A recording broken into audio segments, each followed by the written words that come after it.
Kenapa kita salah? Kenapa kok kita langsung action waktu itu mengambil keputusan untuk pinjam, utang, katakanlah begitu, sehingga kita ada risal atau hasil, sehingga kita pening, gelisah, terbebani dan sebagainya, karena yang kita dapatkan informasinya informasi yang salah.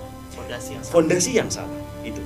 Ketika fondasi ini salah, bayangkan ya teman-teman sekalian atau bapak ibu sekalian yang mendengarkan suara saya ini, ketika satu bangunan yang katakanlah 2 lantai atau 3 lantai, fondasinya itu sembrono, jangankan ya puting beliung ya, angin biasa saja sudah pasti rubuh. Puting beliung ya, angin biasa saja sudah pasti rubuh.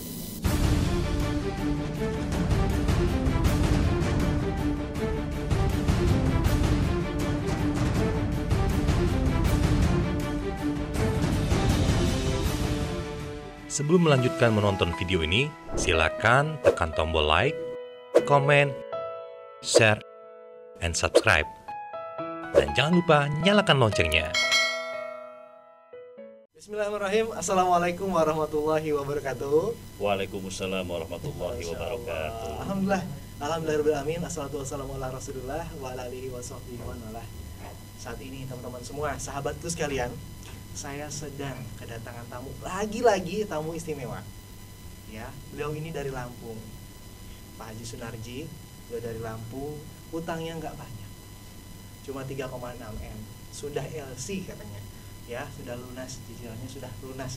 Alhamdulillah. Alhamdulillah. Nah, saat ini kita tetap berada di kegiatan atau acara yang ditunggu-tunggu, Pak, sama teman-teman semua yang menyaksikan. Bahkan nih, saking sudah banyaknya video, sudah ditonton semua, saat ini menunggu video dari Bapak nih. Karena sharing ini insya Allah sangat menarik ya. Ada sesuatu yang ingin kita sampaikan dari Pak Sunarji, tadi kita diskusi sedikit, insya Allah bermanfaat. Kita ada di acara podcast MTR, Utang Lunas Bisnis Berkelas. Insya Allah jaringannya makin luas. Mudah-mudahan jaringannya bukan hanya di dunia, tapi di akhirat, terkenal di akhirat. Amin. Insya Allah. Pak Sunarji dari Lampung, apa kabar Pak? Alhamdulillah baik, Mas Lukman. Masya Allah, luar biasa. Ini cerah sekali, gitu ya. Baru datang tadi, gitu ya. Alhamdulillah terkhususkan bisa sharing di sini. Mudah-mudahan bisa memberikan ilmu Pak, gitu ya. Amin. Sharing lah, gitu ya. Amin. Pengalaman Bapak selama di MTR. Ya. Waktu itu belum di MTR seperti apa? Baik. Setelah mengikuti MTR, dari kapan? Ya. Baik. Saat ini tugas Bapak, pekerjaan Bapak apa? Bisnis Bapak apa?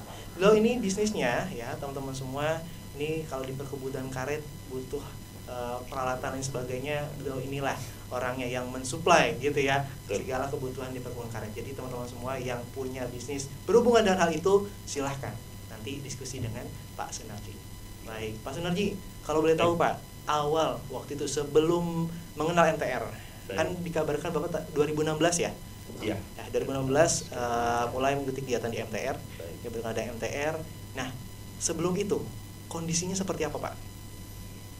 Kalau saya boleh tahu nih, teman-teman mungkin mau menanyakan. Assalamualaikum warahmatullahi wabarakatuh. Waalaikumsalam warahmatullahi wabarakatuh. Sahabat-sahabat sekalian, dimanapun Anda berada, semoga kita selalu sehat walafiat, selalu diberikan kelancaran dalam menjalankan aktivitas dan bisnis, selalu mendapatkan keberlimpahan dan sukses selalu.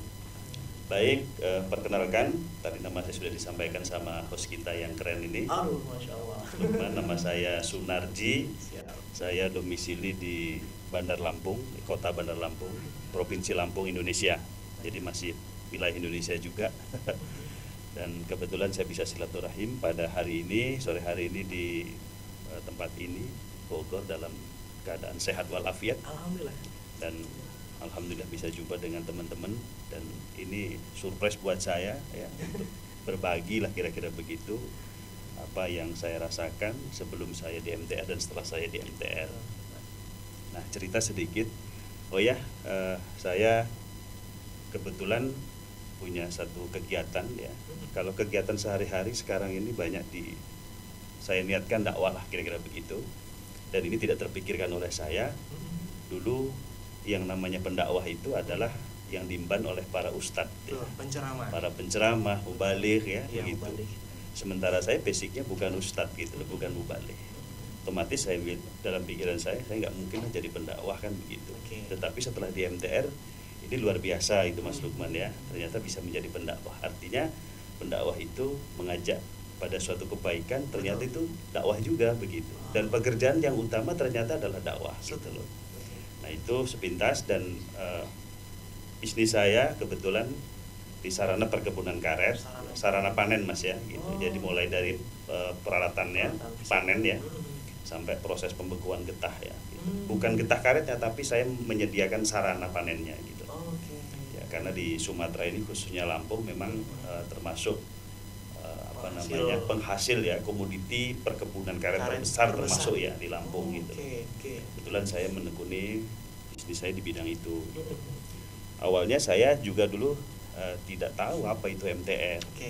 Kalau teman-teman hari ini yang sudah bergabung dengan MTR mungkin banyak informasi dari teman-teman yang sudah bergabung ya. Betul. Baik melalui acara-acara sharing session, diajak TPW, temu pengusaha dan warga kan begitu dan lain sebagainya. Saya dulu kebetulan tahun 2016 itu belum ada TPW, belum ada sharing session, belum ada yang ngajak-ngajak gitu kan, belum sebanyak sekarang ini yang sudah tahu itu MTR itu apa. Di medsos sekarang sudah ramai, di Facebook bahkan, dan media-media sosial yang lain. Nah saat itu 2016 sekira bulan Oktober, saya tanggalnya lupa tanggal, bulan Oktober lah ya 2016. Saya melihat dapat info dari medsos ya, bukan dari artinya diajak orang ya, dari cari tahu ya, sendiri. dari internet ya, dari handphone ya, waktu itu ada kayak broadcast atau apa saya lupa, itu ada seminar gitu, seminar judulnya Sukses Mengembangkan Harta Tanpa Riba atau SMATR gitu. Saya adalah orang yang paling bisa dikenal tidak percaya dengan unlogic gitu ya. Taunya logik atau logika ya, gitu loh. 1 tambah 1 2, 2 tambah 2 4 dan seterusnya. Ternyata itu adalah otak manusia. Ketika saya dulu ini cerita Mas ya, sebelum di MTR, saya justru bukan dalam keadaan pailit ya, atau dalam keadaan minus di usaha saya. Justru di 2016 itu posisi puncak gitu. Artinya omset naik gitu kan. Kalau omset naik ini otomatis kan margin juga naik ya. Omset naik, aset juga naik. Tapi kenapa dengan beriringnya omset dan aset naik ini utang juga ikut naik gitu loh. Ikut-ikutan gitu loh. Bisnisnya naik ya. Gitu ya. Tapi utangnya makin betul. Orang nggak sadar gitu loh ketika bisnisnya merasa besar, ya, asetnya banyak, tapi dia tidak sadar bahwa di belakang itu utangnya bahkan lebih tinggi daripada atau lebih banyak daripada asetnya. Kira-kira gitu. Nah, saya terjadi kegelisahan luar biasa. Kegelisahan saya adalah kenapa utang saya semakin lama semakin naik, walaupun omset saya itu naik gitu. Nah, kecenderungan ini membuat saya berpikir ini ada yang nggak beres, ada yang salah gitu. Padahal saya dulu namanya dengan pihak si abang ya, atau lembaga-lembaga keuangan itu saya jaga nama baik, artinya jangan sampai kita telat, jangan sampai kita di blacklist segala macam gitu kan. Nah, waktu itu, dan saya rasa saya juga nggak punya keinginan cita-citanya punya utang sampai klimaksnya hampir 3,6 M, dimana beban saya itu, seingat saya itu 1 bulan itu hampir 86 ya kalau nggak salah, 86 juta.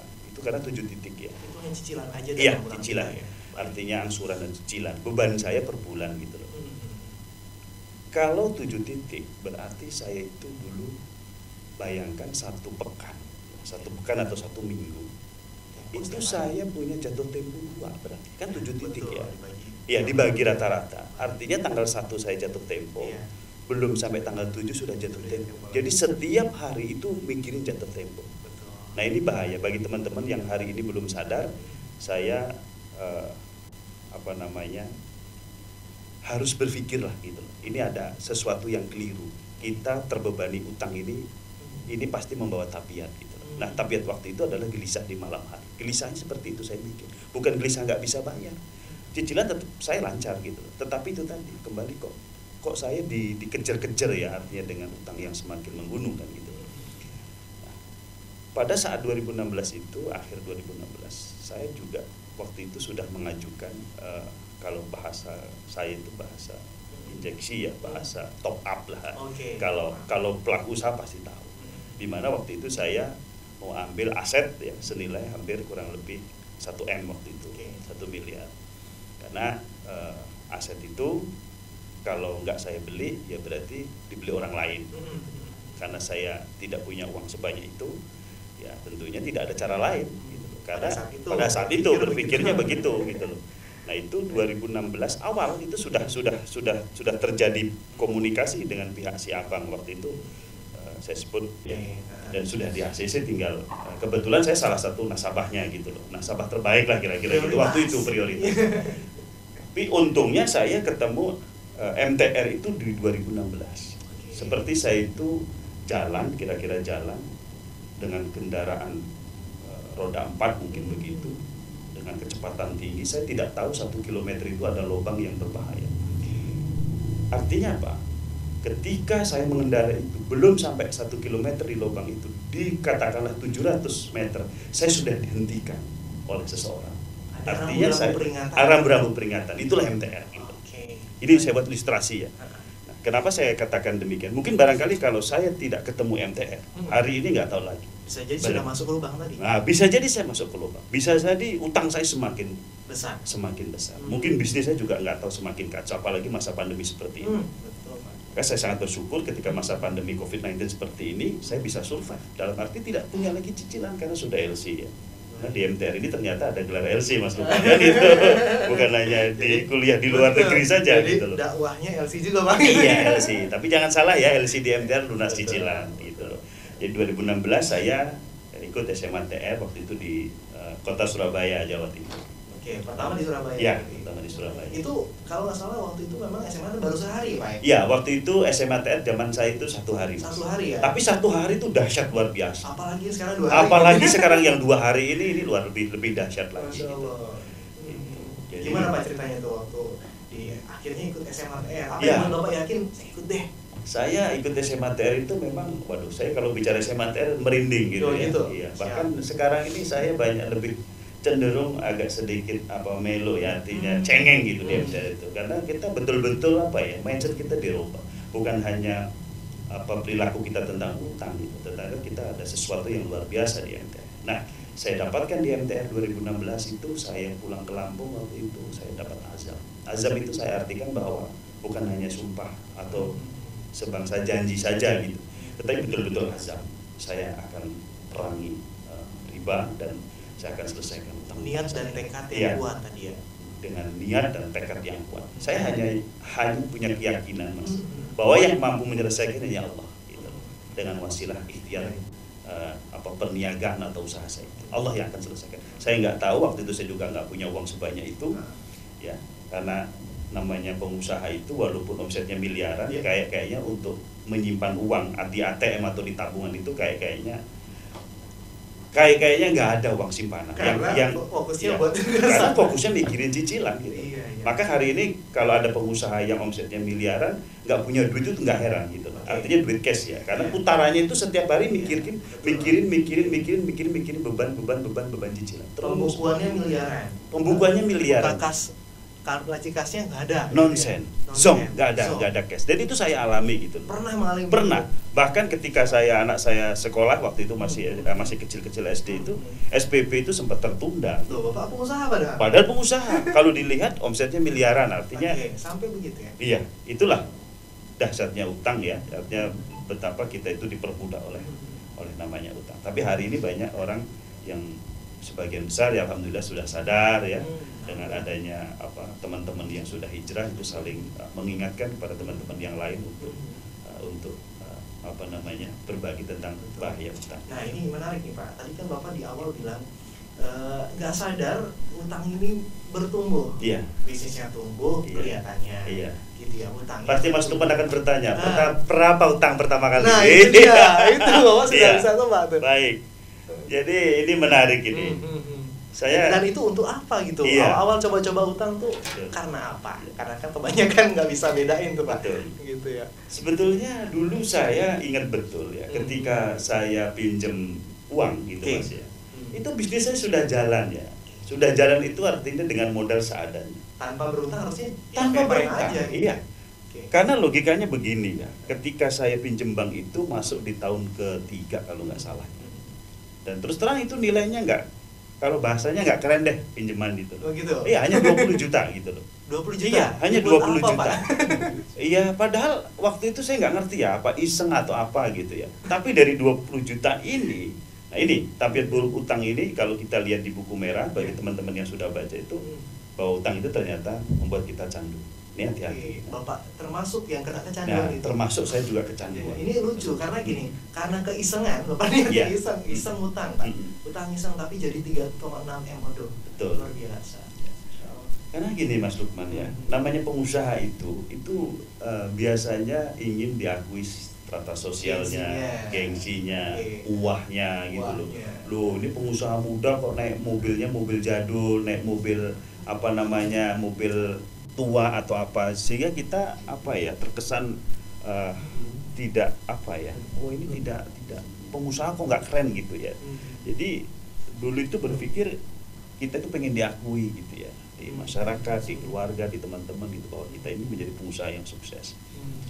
Dengan mempunyai kendaraan yang baik, yang bagus, yang baru. Tapi karena nggak mampu itu tadi, dengan cara memaksakan gitu. Nah, pada saat saya punya utang, saya cerita utang saya diawali dengan 20 juta dan bisnis saya sudah berjalan.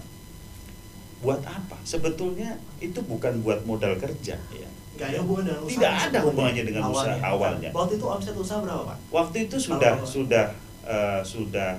menyentuh angka ratusan ya per bulan itu sudah ratusan juta. Artinya untuk 20 juta adalah. Iya, artinya gini Mas, sebetulnya tanpa utang saya sudah berjalan bisnisnya gitu loh. Kenapa? Karena lembaga ya tanda kutip lembaga keuangan itu bisa memberikan pinjaman kepada pengusaha itu ketika bukan, maksud saya dengan pengusaha itu ketika pengusaha itu usahanya sudah jalan, kan disebut pengusaha. Coba ketika kita misalnya saya tidak ada kegiatan apa-apa, misalnya tiba-tiba saya datang di sebuah kantor ya gitu ya, kantor lembaga itu, lembaga keuangan misalnya, oh Pak saya mau buat usaha nih, misalnya kuliner apa, pecel lele misalnya, saya mau bikin tenda ukuran 4x8, di situ saya sediakan menu pecel lele spesial ala misalnya Jawa Timur misalnya, karena saya orang Jawa Timur. Modal saya perlu sekitar ya untuk peralatan segala macam 30 juta. Ketika kita ditanya sudah berapa lama usaha Bapak? Ini saya mau baru usaha, kira-kira dikasih nggak pinjaman? Biasanya enggak. Saya jamin nggak bakal dikasih. Iya sih, betul. Apa yang Bapak jaminkan? Nggak ada. Rumah saya ngontrak. Kendaraan ada nggak? Nggak ada. Kalau udah ada saya nggak pinjem bank kan, kira-kira gitu, atau pinjem ke lembaga keuangan atau siapa. Nah, artinya apa? Ketika kita usaha sudah mulai berjalan, ini pihak si abang juga sudah mulai ngelirik. Iya, dilihat mampu nih gitu kan. Kecil lah 20 juta. Kecil 20 juta. Diawali dulu 20 juta. Nah, lalu berapa naiknya? Nggak banyak, 50. Tahun berikutnya 50. Setelah 50 berapa? Ya nggak banyak juga, 100. Saya penasaran tuh, maksudnya itu kenapa naik, buat apa? Karena kan tadi bukan buat bisnis. Betul. Nah itulah kadang-kadang gaya hidup. Ya gini Mas, ya memang gak bisa aja gaya hidup ya. Memang ada dua faktor yang menyebabkan kita itu kenapa kok sering utang ya. Karena tidak bisa membedakan mana kebutuhan, mana keinginan.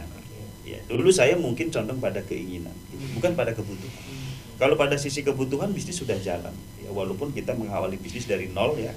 Dan memang betul-betul ini usaha, bukan usaha warisan, usaha sendiri ya.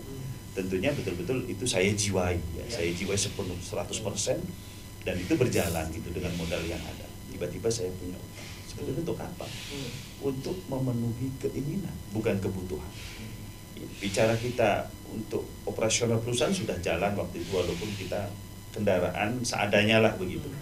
Itu tadi ketika kita sudah menjadi seorang pengusaha, jadi kita pengen dilihat ini, wah ini trennya pengusaha muda nih, masa iya pengusaha muda nggak punya kendaraan roda 4 gitu kan, atau pakai kendaraan yang butut misalnya kan gitu loh. Itu lihat tuh si Anu pengusaha sukses mobilnya seperti ini. Akhirnya kita juga kadang-kadang tergoda gitu loh dengan adanya godaan atau bisikan-bisikan seperti itu. Nah biasanya para pengusaha itu ketika dia pinjam uang ya ke si abang, itu saya yakin bukan untuk kebutuhan. Rata-rata untuk keinginan, entah dia beli rumah, entah dia beli tanah, entah dia beli sawah, entah dia beli kendaraan, rehab rumah gitu kan, atau yang lainnya lah kira-kira. Atau bisa jadi sebetulnya tadi gua bilang bisnis sebenarnya aman-aman aja, cuma ada nafsu, kayaknya kalau buka cabang bisa nih, masih ingin, betul, padahal belum butuh Pak. Belum butuh, betul.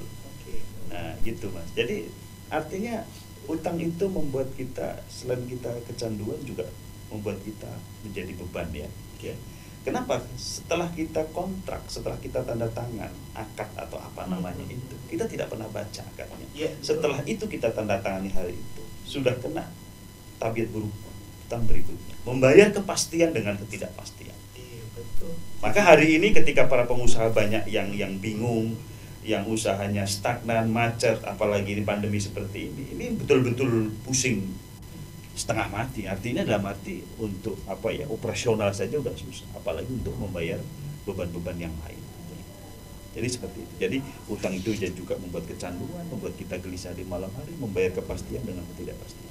Menurut saya hanya orang yang BO-DOH saja kayak saya ini dulu membayar kepastian, dulunya membayar kepastian dengan ketidakpastian. Nah, setelah itu utang semakin bertambah, ya kan? Artinya sebetulnya kalau saya lihat kenapa kok semakin bertambah, ini saya juga nggak sadar ya. Karena orang kecanduan itu dengan sendirinya dia di luar alam sadar gitu. Iya, artinya semakin bertambah. Karena utang itu membuat kita, lihatlah ketika orang hari ini punya utang 5 miliar, saya yakin pertama dia punya utang itu bukan 1 miliar. Bisa jadi berawal dari 5 juta atau 10 juta. Utang dengan siapapun, tidak harus utang dengan lembaga keuangan. Dari kebiasaan kecil, Mas. Karena pintu utang itu sangat banyak sekali bisa masuk ke dalam kehidupan kita itu. Jadi seperti itu, Mas. Jadi ya itu kenyataan yang dirasakan banyak sahabatnya sekalian di sana ya, termasuk Bapak. Saya pun dulu gitu ya seperti itu ketika sudah ketemu MTR. Nah, ini juga menarik. Jadi tadi Bapak ikut SMATR 2015 ya, Oktober ya? Iya, sekitar bulan Oktober. Dan itu 1 hari.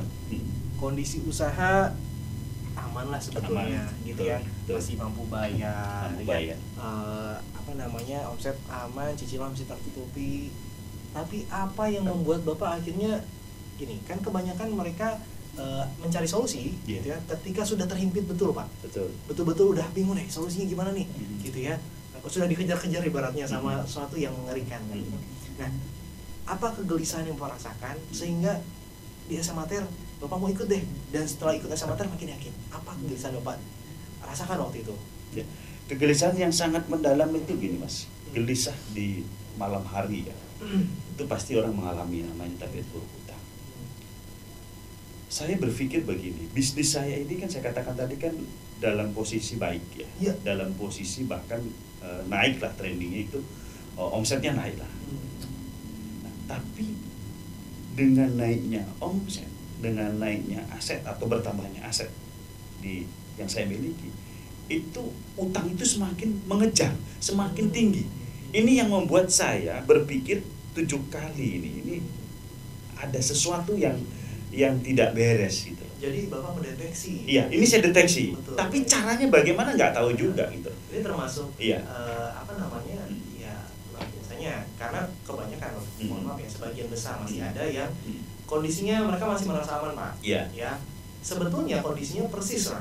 Si bisnisnya berkembang ya sedikit Pak, 20%. Utangnya 80%. Karena masih mampu bayar, mereka masih aman-aman, tenang-tenang aja. Tapi ini menarik karena Pak Sundadi langsung mendeteksi, merasakan ini harus ada yang diperbaiki. Jadi seperti ini saran untuk semuanya bahwa pada saat Anda aman harusnya Anda juga mendeteksi apakah ke depan akan ada lubang. Betul. Yang tadi Bapak bilang gitu ya, jangan sampai ini masuk lubangnya gitu ya. Nah, di SMATR apa yang Bapak rasakan di situ sehingga saat ini luar biasa, alhamdulillah kan LC ini katanya dalam waktu yang kurang dari 1 tahun gitu. Apa yang Bapak mulanya di MTR khususnya SMATR Bapak dapatkan? Di SMATR itu saya mendapatkan sesuatu yang luar biasa. Maka saya terima kasih sekali ya. Saya setiap katakan MTR itu luar biasa.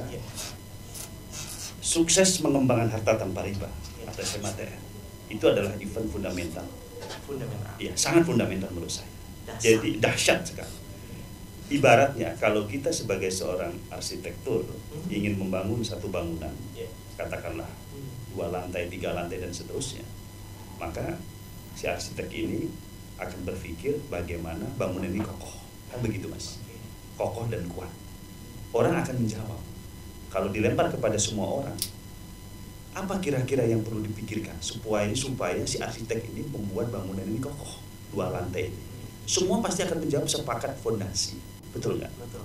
Fondasi. Nah, kita sebagai pengusaha ya, yang hari ini Anda belum punya fondasi, ini perlu Anda pikirkan.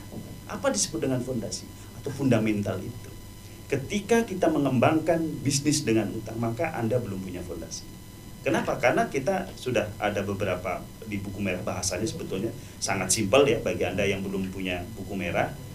Ya, bisa Anda hubungi para pegiat masyarakat tanpa riba di kota Anda. Itu di buku merah dijelaskan sekali bahwa semua pelaku utang ada di buku itu secara fakta, dan itu bukan rekayasa. Yang saya dapatkan adalah saya berasa di SMA TR itu bahwa saya seperti dilahirkan kembali. Selama yang saya lakukan ini adalah kekeliruan yang fatal mengembangkan bisnis dengan utang.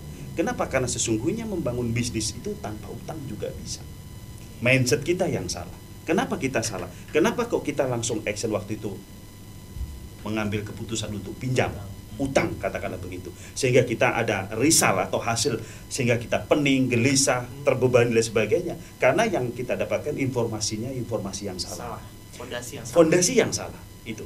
Ketika fondasi ini salah, bayangkan ya teman-teman sekalian atau Bapak Ibu sekalian yang mendengarkan suara saya ini, ketika satu bangunan yang katakanlah 2 lantai atau 3 lantai, fondasinya itu sembrono, jangankan ya puting beliung ya, angin biasa saja sudah pasti rubuh. Apalagi puting beliung, hancur bangunan itu. Artinya apa?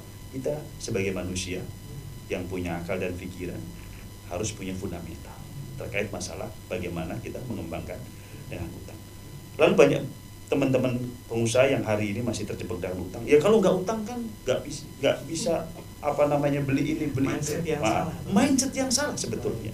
Kenapa? Anda mendapatkan informasi yang salah di awal. Seperti halnya saya dulu. Oh, dulu kalau saya mau punya aset harus pinjam kepada si abang. Itu mindset dari awal. Sehingga itu menjadi satu keyakinan saya. Oh, kalau gitu saya harus pinjam. Sehingga saya mengajukan aplikasinya. Akhirnya saya akan. Artinya apa? Nah, menghasilkan risal. Apa risalnya? Itu tadi terbebani. Betul. Membawa tabiat-tabiat yang lain. Bahkan nggak fokus sama usahanya. Pasti, sulit Mas. Berkembang. Sulit berkembang. Jadi tanpa utang justru akan mudah mengembangkan usahanya. Betul. Setelah kita ternyata mengembangkan bisnis tanpa utang, yang pasti kita lebih tenang, kita lebih fokus, gitu. Lebih fokus di bisnis, di keluarga, dan yang pasti kita bisa berbagi kenikmatan ini kepada orang lain, sehingga kita bisa mengajak teman-teman yang hari ini masih terjerat dengan utang. Dan alhamdulillah banyak teman-teman, sahabat-sahabat ya hari ini sudah sadar juga, tapi banyak juga yang belum. Jadi itulah tugas kita, artinya sebagai seorang terutama muslim, sesama muslim, ya artinya harus mengingatkan kepada teman-teman yang hari terjebak dengan utang.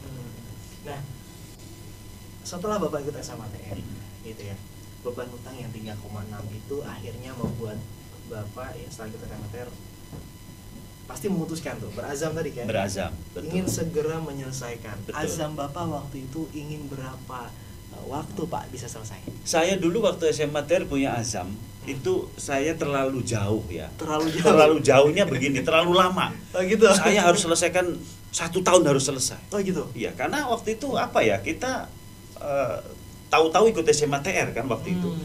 Begitu selesai kita punya azam, ya udahlah kita prediksi setahun selesai lah. Gitu. Azam saya setahun. Tapi alhamdulillah Mas Lukman itu dalam jangka waktu kurang lebih 11 bulan Allah selesaikan utang-utang saya. Kurang dari 1 tahun. Iya, kurang dari 1 tahun. 3,6 M. Iya, 3,6 M. Ya, luar biasa. Dan tanpa jual aset. Tanpa jual aset. Iya. Jadi gitu. Tapi memang tadi Iya. saya menggarisbawahi bahwa tadi Bapak salah menentukan waktu terlalu lama. Iya. Karena kan Allah sesuai prasangka kita. Betul Mas. Prasangkanya setahun, Iya. alhamdulillah sih. Karena saya dulu begini Mas, saya potong. Karena lebih cepat sedikit. Iya, setahun saya yakin bahwa yang akan menyelesaikan utang saya ini Allah Subhanahu wa Ta'ala. Dan saya itu yakinnya, nggak tahu ya, saya betul-betul hakul yakin gitu. Keyakinan itu betul-betul 100% setelah saya pulang selesai SMA TR itu luar biasa semangat saya itu untuk seperti memerangi. di-charge ulang. Wah, luar biasa pokoknya, iya. Itu seperti dilahirkan kembali. Saya berjuang sepenuh tenaga, saya hanya mengharap ridho dan ampunan Allah saja. Ya, artinya Allah memberikan kemudahan-kemudahan di dalam usaha saya, kelancaran-kelancaran. 11 bulan selesai. Nah, di SMA kan Bapak memahami akhirnya gitu ya, fondasi tadi. Wah, ini nggak bisa lagi nih mengembangkan usaha dengan riba, dengan utang. Iya. Kalau masih dibayarkan ribanya, konsekuensinya luar biasa. Oh iya. Apa yang Bapak lakukan setelah ikut SMA TR? Pasti ada sesuatu yang besar yang Bapak lakukan. Waduh, ini luar biasa. Ketika di SMA TR ya, sukses mengembangkan harta tanpa riba, saya seperti orang yang bisa rasanya seperti orang yang dikulitin ya. Artinya apa ya, luar biasa lah pokoknya gitu yang saya dapatkan. Saya mendapatkan satu pencerahan yang luar biasa. Saya punya pemikiran langsung berubah 180 derajat ya. Yang tadinya suka utang, akhirnya saya bisa meluh lantahkan, bisa menghapus utang itu ya, pemikiran selama ini gitu. Artinya mungkin kalau saya sudah banyak belajar, artinya bagaimana dulu kan kalau kita bicara riba itu kan tabu atau katakanlah gini Mas, rentenir itulah pelaku riba. Baru tahunya rentenir aja. Iya, karena kan menurut saya dulu kalau lembaga keuangan kan lembaga yang sah gitu kan, yang ada ya artinya ada legalitas segala macam lah gitu ya. Nah, ini ternyata pelaku riba itu kan kalau kita baca hadisnya, kita baca ayatnya bahwa riba itu diperangi sama Allah dan Rasul itu, bahwa kita ketika kita menjadi pelaku riba itu sama aja mengikrarkan perang dengan Allah dan Rasul kan gitu kan.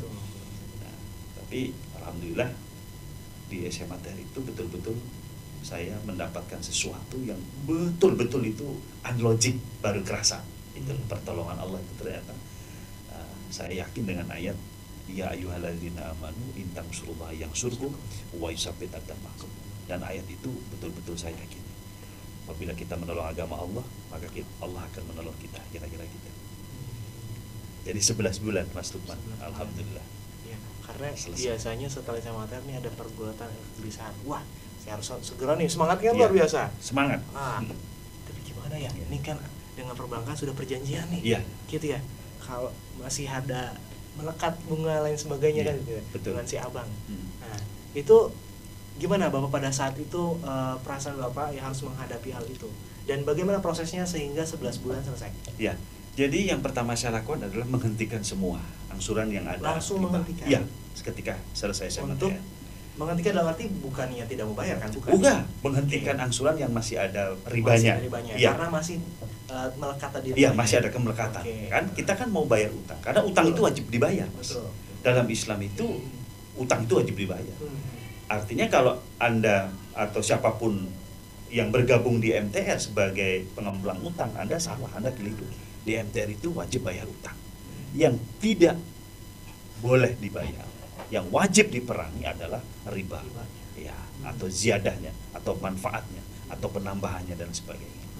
Atau kita sebut dengan bebas BDO ya, bunga dan denda. Jadi Bapak bernegosiasi, iya, menghentikan dalam arti negosiasi. Menghentikan, tapi saya katakan saya mau bayar, utang saya bayar. Etikatnya disampaikan. Itikan di situ gitu. Dan dengan pihak katakanlah si abang pasti kan bertanya, mau berapa lama kamu selesaikan? Secepatnya saya selesaikan. Gitu. Artinya secepatnya saya juga nggak bisa, besok saya selesaikan, saya nggak bisa berjanji begitu, karena saya nggak megang uang. Tapi saya punya keyakinan, hakul yakin, seyakin-yakinnya bahwa Allah yang akan selesaikan. Yang saya lakukan itu hanya fokus di bisnis, Mas, di usaha maksud saya. Fokus pada bisnis. Fokus pada usaha. Ketika kita fokus pada usaha, ada omset, ini kan ada margin. Ya. Nah, inilah kita gunakan untuk menyelesaikan utang-utang ini dan mengembangkan usaha sehingga margin lebih besar. Betul. Padahal aset juga saya lihat saya jual juga, tapi waktu itu belum ada laku. Iya, nggak ada yang laku. Beberapa aset saya itu nggak ada yang laku gitu loh. Jadi justru sudah sempat dipasang. Sempat dipasang. Bahkan sampai hari ini. Sampai hari ini. Sampai hari ini. Padahal sudah lunas. Sudah lunas. Kenapa Pak? Iya, saya nggak kepingin ada kemelekatan. Iya, ubudunnya saya nggak. Sampai dengan level itu ya. Iya, sampai hari ini Mas. Kalau nanti main ke Lampung itu di tempat saya di gudang saya itu ada aset saya, salah saya tulis bangunan dijual. Ini atau tanah ini dijual. Memang saya jual betul. Kalau harganya cocok gitu ya. Itu karena saya kan sekarang sudah tidak punya utang, tidak punya beban utang gitu. Tapi kalau misalnya saya mau jual, ada yang minat, saya nggak mau kemelekatan gitu. Bahkan apapun yang saya miliki, mobil-mobil pun saya jual. gitu kendaraan iya. Jadi kalau secukupnya aja. Iya, secukupnya gitu loh. Kalau misalnya ada pembeli cocok ya silahkan gitu loh. Bahkan mobil saya sudah terjual berapa unit itu. Sampai hari ini ada sekitar 3 unit saya jual gitu loh. Iya, artinya saya jual-jual aja gitu loh. Karena apa namanya kalau untuk kebutuhan saya sudah cukup gitu. Pengusaha yang punya aset sebetulnya. Ya, kalau seandainya dia jual 2 titik saja atau 2 asetnya, itu sudah bisa melunasi utang-utangnya. Tapi hari ini utangnya belum lunas gitu. Bahkan untuk hijrah saja dia berat. Dikenalkan dengan MTR mungkin dia malah justru tersinggung, mungkin tidak perlu dengan MTR. Dia merasa mampu bayar, masih merasa mampu saya punya aset. Termasuk saya dulu Mas, ketika saya itu berpikir begini ya sederhananya. Kalau utang saya 3,6, kalau aset saya ada 6 miliar, umpamanya begitu kan. Seandainya saya pilot atau saya katakan nggak bisa bayar bank, masih ada sisa 3,6 untuk bayar utang kan kira-kira begitu kan? Ya, 2,4 masih di tangan. Itu kesombongan yang luar biasa. Kan itu kesombongan yang luar biasa.